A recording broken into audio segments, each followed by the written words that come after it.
পাকিস্তানের অনুরোধে ইসরায়েল তাদের টার্গেট তালিকা থেকে ২ শীর্ষ কর্মকর্তাকে সরিয়ে নিয়েছে।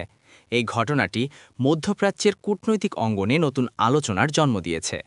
মূল ঘটনা: ইসরায়েল সম্প্রতি সম্ভাব্য হামলার জন্য একটি টার্গেট তালিকা তৈরি করেছিল।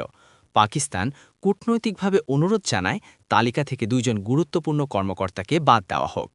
ইসরায়েল সেই অনুরোধ মেনে তালিকা থেকে তাদের নাম সরিয়ে দেয়।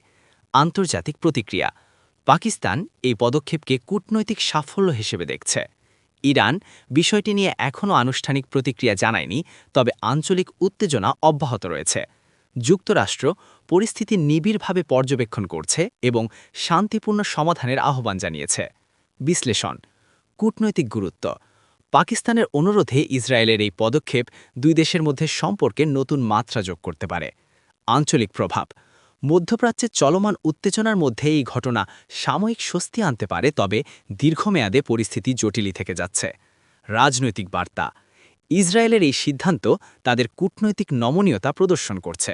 এই ঘটনাটি প্রমাণ করছে যে কূটনৈতিক আলোচনার মাধ্যমে আঞ্চলিক উত্তেজনা কিছুটা হলেও প্রশমিত করা সম্ভব, তবে স্থায়ী শান্তির জন্য আরও বড় পদক্ষেপ প্রয়োজন।